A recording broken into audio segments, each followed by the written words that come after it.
दोस्तों, आप बिलीव नहीं करोगे कि सालों पहले इंसानों को एक अजीब तरीके का प्लेनेट मिला था जिसका नाम पेंडोरा था, जहाँ बहुत ही अलग अलग टाइप के क्रिएचर्स और ब्लू कलर के बड़े बड़े एलियंस पाए जाते थे। लेकिन इंसानों ने अपने फायदे के लिए पूरे प्लेनेट को तबाह करना स्टार्ट कर दिया था। पर एक आदमी जिसका नाम जेक था उन एलियंस का साथ देता है और बुरे इंसानों के साथ लड़ाई करके उन्हें पेंडोरा से भगा देता है और पहली बार बाहर से आया हुआ कोई आदमी पेंडोरा का किंग बन जाता है। लेकिन सालों बाद इंसान फिर से वहाँ पर आ गए थे और अब की बार उनके पास बहुत ही एडवांस वेपन्स थे जो उन सारे एलियंस को खत्म कर सकते थे। तो अब देखना है कि क्या जेक सारे एलियंस के साथ मिलकर फिर से उन इंसानों को हरा पाएगा या फिर पेंडोरा पूरी तरीके से खत्म हो जाएगा। और इस बार हम सिर्फ देखेंगे नहीं बल्कि हम भी जेक की मदद करेंगे उन इंसानों को हराने में। यहाँ पर पेंडोरा से उन इंसानों के जाने के बाद वहाँ के सभी लोग खुशी खुशी रहने लगते हैं। जेक वहाँ का राजा बन गया था। इंसानों के साथ उस भयंकर लड़ाई में जेक की एक इंसानी दोस्त मर चुकी थी जिसके डीएनए का यूज करके माँ एवा ने एक बच्ची को जन्म दिया था और जेक ने उसका नाम केटी रखा था। जेक भी वहाँ की एक एलियन जिसका नाम नीटेरी था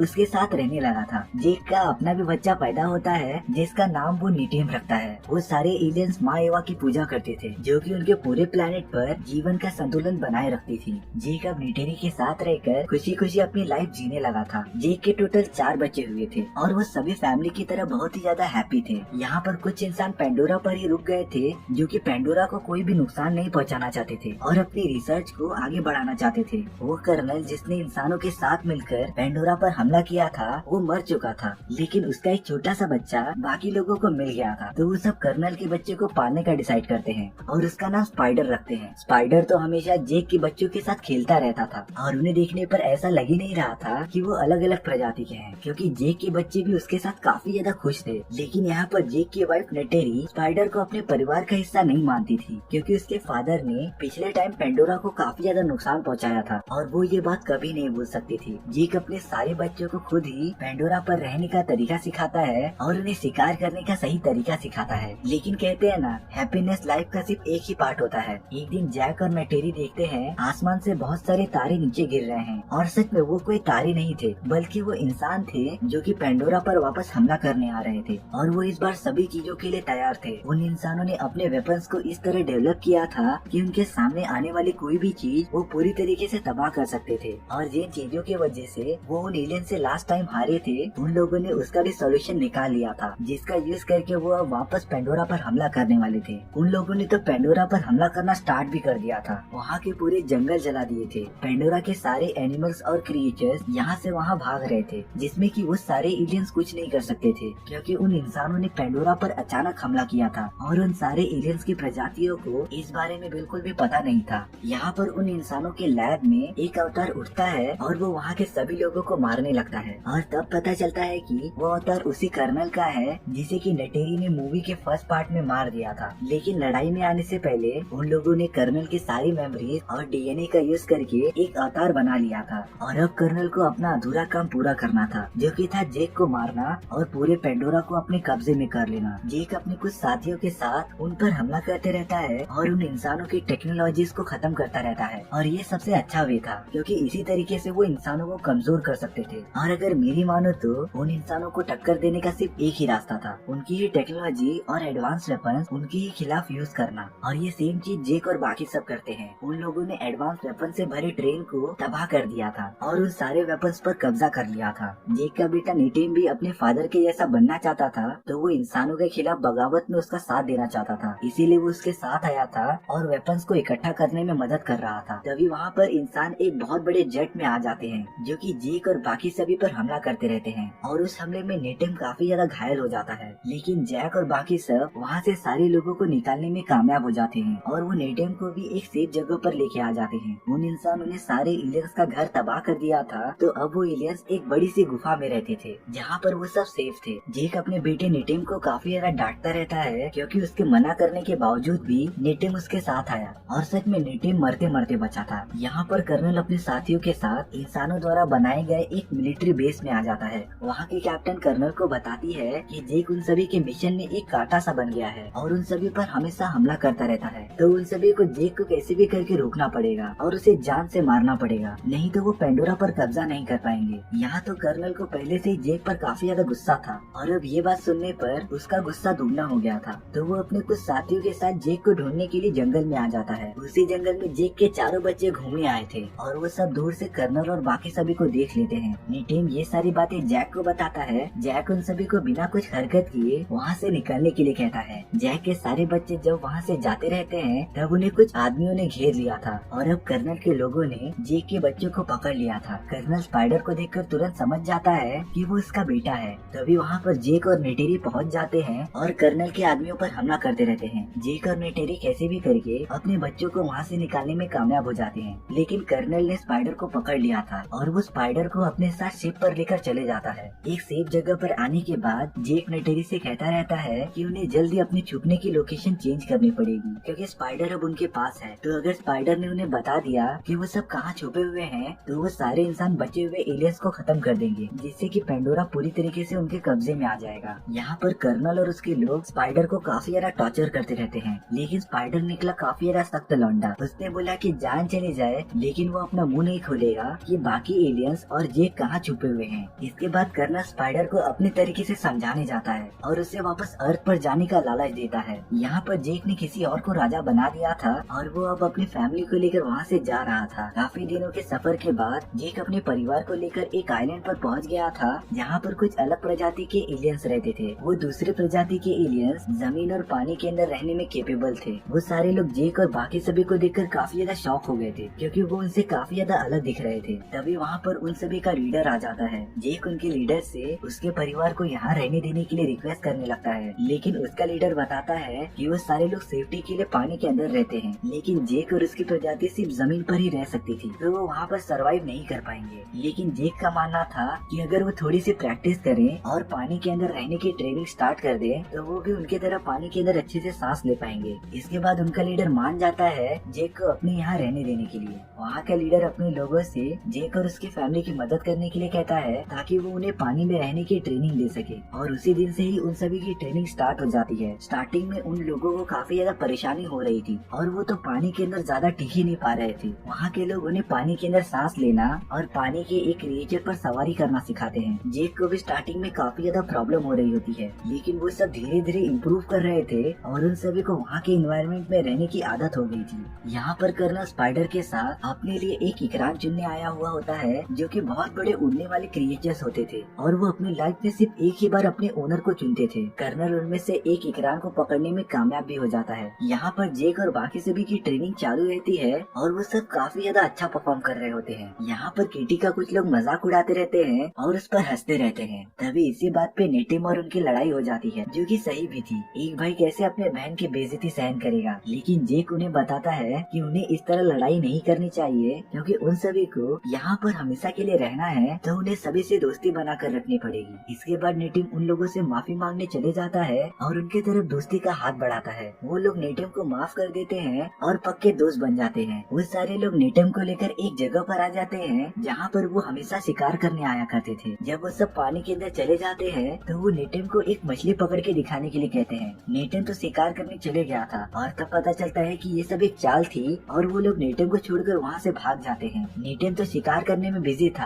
और तब जाके उसे रियलाइज होता है कि उन लोगों ने उसे अकेला छोड़ दिया है। नेटिम को तो उस आइलैंड पर जाने का रास्ता भी नहीं पता था और अब वो बुरी तरीके से फंस गया था। तभी उस पर अचानक पानी में से एक बहुत बड़ी खूंखार मछली उस पर हमला कर देती है जो कि नेटिम को पूरा खाना चाहती थी और वो उसका काफी दूर तक पीछा करती है। ज्यादा देर तक पानी में रहने की वजह से नेटिम की सांसें फूल रही थी, इसीलिए वो तुरंत ऊपर की तरफ जाने लगता है। पर वो मछली तो एकदम सामने ही थी और वो नेटिम पर हमला करने चली आती है, लेकिन तभी एक बहुत बड़ी व्हेल उस मछली पर हमला कर देती है और उसे मार देती है। काफी ज्यादा देर तक पानी में रहने की वजह से नेटिम बेहोश होने लगा था और वो पानी के अंदर जाता रहता है। लेकिन जब थोड़ी देर बाद उसकी आंखें खुलती हैं, तो वो अपने आप को उसी व्हेल के ऊपर पाता है जिसने की नेटिम की जान बचाई थी। नेटिम व्हेल का शुक्रिया अदा भी करता है और वो देखता है कि व्हेल के ऊपर एक नुकीला ऑब्जेक्ट लगा हुआ है, तो वो उस व्हेल के बॉडी से उसे निकालता है और उसे दूर फेंक देता है। और इसके बाद तो मानो वो व्हेल नेटिम को अपना दोस्त समझने लगा था। वो व्हेल नेटिम को लेकर उसके आइलैंड के पास आ जाता है और उसके फैमिली के पास छोड़कर चला जाता है। यहाँ पर जेक और सारे लोग काफी टाइम से उसका इंतजार कर रहे थे।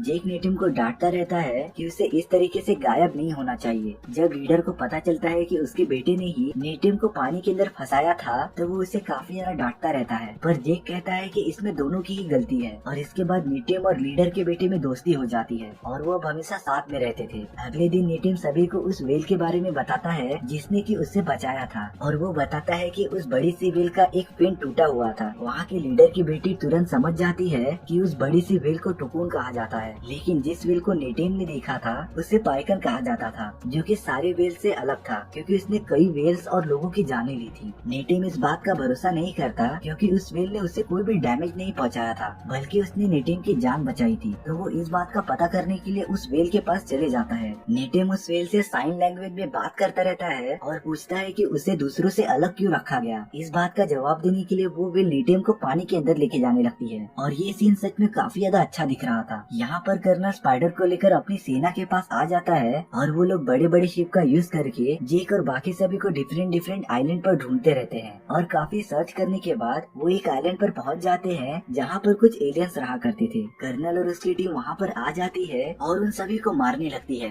वो लोग उनसे जेक के बारे में पूछते रहते हैं, लेकिन उन एलियंस ने जेक के बारे में कुछ भी नहीं बताया था, तो इसीलिए कर्नल के लोग वहाँ की पूरी जगह को आग लगा देते हैं, जिससे कि उनके रहने की जगह पूरी तरीके से जल जाती है। वहीं उस आइलैंड के दूसरी तरफ जैक अपने फैमिली के साथ रह रहा था। जब ये बात उनके लीडर को पता चलती है कि वो सारे इंसान जेक को ढूंढते ढूंढते यहाँ तक पहुँच गए हैं और चारों तरफ तबाही मचा रहे हैं, तो वो जेक को ये सब बताता है। यहाँ पर काफी ज्यादा पूछने के बाद भी कोई भी जेक के बारे में बताने के लिए तैयार नहीं था। तो अब कर्नल के पास एक आइडिया था कि वो वहाँ के सारे बड़े बड़े व्हेल्स को खत्म कर देगा, जिससे कि उन सभी एलियंस को उनके पावर का अंदाजा होगा और शायद से ये देखकर जेक भी बाहर आ जाए। यहाँ पर नेटिम उस बड़े से व्हेल के साथ बॉन्ड बनाने में कामयाब हो जाता है, और वो उसके मेमोरीज में देखता है कि कुछ सालों पहले एक हंटर के ग्रुप ने उन पर हमला कर दिया था और वो सभी बचे हुए व्हेल को मारने लगे थे, पर हमले के बाद सभी ने पाइकन को ही किलर समझ लिया था और उसे हमेशा के लिए अलग कर दिया था। यहाँ पर कर्नल के लोग सभी व्हेल को मारते रहते हैं और वो उन पर जरा भी रहम नहीं कर रहे थे। वो लोग तो उन व्हेल के बॉडी से एक अजीब टाइप का लिक्विड भी निकालते हैं, जिसका यूज करके उम्र को बढ़ने से रोका जा सकता था, और इसकी डिमांड अर्थ पर काफी ज्यादा थी। उन लोगों ने व्हेल्स को मारकर पानी में फेंक दिया था। जब उन व्हेल्स को जेक और बाकी सब दिखते हैं तब वो काफी ज्यादा गुस्सा हो जाते हैं। उन एलियंस का लीडर सभी को बताता रहता है कि अब वो चुप नहीं बैठने वाले, उन्हें उन इंसानों पर हमला करना ही पड़ेगा। और इसके बाद सभी में काफी ज्यादा जोश आ गया था, पर जेक दिमाग से काम लेता है और सभी को शांत रहने के लिए कहता है। वो बताता है कि अगर वो उन पर हमला करेंगे तो वो इंसान अपने बड़े बड़े रोबोट्स का यूज करके उन सभी को मार देंगे, जिससे कि उनकी पूरी प्रजाति ही खत्म हो जाएगी। यहाँ पर नेटिम को पाइकन की चिंता हो रही थी, इसीलिए वो पानी के अंदर उसके पास जाने लगता है। नेटिम के पीछे पीछे कुछ लोग भी जाते हैं और वो उस व्हेल के पास पहुँच जाते हैं, जिसके बॉडी पर एक तीर लगा हुआ था। नेटिम और बाकी सब उसे निकालते रहते हैं, पर तभी वहाँ पर वो सारे इंसान अपने आधुनिक हथियारों के साथ वहाँ पर आ जाते हैं। नेटिम जेक को ये बात बता देता है और जेक अपने साथियों के साथ निकल पड़ता है उन सभी की मदद करने के लिए। नेटिम और बाकी लोगों ने मिलकर पाइकन के बॉडी से वो तीर निकाल लिया था, लेकिन यहाँ पर कर्नल की टीम वहाँ पहुँच गई थी और वो नेटिम और बाकी सभी को पकड़ने लगी थी। वो तो उन सभी को जाल में पकड़कर अपने शिप पर लेके आ जाता है, और अब वो जेक को ब्लैकमेल कर सकता था कि वो खुद को सरेंडर कर दे और अकेले शिप पर आए। जेक के पास अब कोई भी ऑप्शन नहीं था, और वो जैसे ही आगे बढ़ता रहता है तभी वहाँ पाइकन आ जाता है और उनकी शिप पर हमला कर देता है। वो पूरी शिप धीरे धीरे तबाह होने लगती है। इस बात का फायदा उठाकर जेक और बाकी सब उन पर हमला करने चले जाते हैं। नेटेरी भी अपने इकरान पर बैठकर उन सभी पर हमला कर रही थी और उन्हें एक ही बार में मार दे रही थी। अब वो सब लोग इंसानों पर भारी पड़ रहे थे। जेक अपने बच्चों को भी छुड़ाने में कामयाब हो जाता है, लेकिन कर्नल अब उसकी बेटी कीटी को पकड़ लेता है और उसे अपने साथ लेकर चला जाता है। और वो शिप अब बुरी तरीके से डैमेज हो गई थी और वो कभी भी पानी के अंदर डूब सकती थी। वहाँ से बाहर निकलने के चक्कर में नेटिम को एक गोली लग जाती है और वो काफी ज्यादा घायल हो चुका था। कुछ देर बाद नेटिम मर जाता है, पर किटी अभी भी कर्नल के कब्जे में थी। ये सब होने के बाद जेक और नेटेरी काफी ज्यादा गुस्से में आ गए थे और वो इस शिप पर चले जाते हैं उन सभी पर हमला करने के लिए। वो अपने सामने आने वाले सभी को मारकर आगे बढ़ते रहते हैं, जैसे कि उन पर कोई भूत सवार हो गया हो। और जेक अब कर्नल के पास पहुंच जाता है, जिसने की केटी के गले पर चाकू रख दिया था। पर यहाँ नेटेरी स्पाइडर को मारने की धमकी देती रहती है और ये देखकर कर्नल किटी को छोड़ देता है। वो पूरी शिप धीरे धीरे पानी के अंदर डूब रही थी और अगर वो जल्दी यहाँ से बाहर नहीं निकले तो वो भी शिप के साथ पानी के अंदर डूब जाएंगे। तो नेटेरी और बाकी सब वहाँ से बाहर निकलने लगते हैं और जेक यहाँ पर कर्नल से अकेला फाइट करते रहता है। उन दोनों में बहुत ज्यादा लड़ाई होती है, पर जेक ने उन नए प्रजाति के एलियन से काफी अच्छी फाइटिंग टेक्निक सीख ली थी, जिसका यूज वो कर्नल को मारने के लिए करता है। और जेक कर्नल को मारने में कामयाब भी हो जाता है, पर उसे भी तुरंत वहाँ से बाहर निकलना पड़ेगा क्योंकि वो शिप आधे से ज्यादा डूब चुकी थी। यहाँ पर नेटेरी भी पानी के अंदर फंस गई थी, पर वहाँ कीटी आ जाती है और बाकी सभी को बाहर निकलने का रास्ता बताती है। जेक भी यहाँ पर सही सलामत सलामत बाहर निकल जाता है। स्पाइडर अपने फादर की हेल्प करता है और उसे सही सलामत पानी से बाहर निकालता है। कर्नल अभी तक मरा नहीं था, वो अभी भी जिंदा था। वो स्पाइडर को अपने साथ आने के लिए कहता है, लेकिन स्पाइडर कर्नल के साथ नहीं जाना चाहता था और वो वापस जैक के पास चले जाता है। जैक यहाँ पर सभी लोगों के साथ होता है और वो अपने मरे हुए बेटे नेटेम को माँ एवा के पास रख देता है, जिससे कि उसकी आत्मा को शांति मिले। और अवतार द वे ऑफ वाटर की स्टोरी यहीं पर खत्म हो जाती है। सो व्यूअर्स, आपको ये स्टोरी कैसी लगी प्लीज कमेंट सेक्शन में बता दो। और अगर आपको मेरा एक्सप्लेनेशन 1% भी अच्छा लगा हो तो वीडियो को लाइक एंड चैनल को सब्सक्राइब जरूर कर लेना, क्योंकि इससे मुझे मोटिवेशन मिलता है आपके लिए इसी तरीके की मजेदार स्टोरीज लाने के लिए। तो मिलते हैं नेक्स्ट वीडियो में। सी या।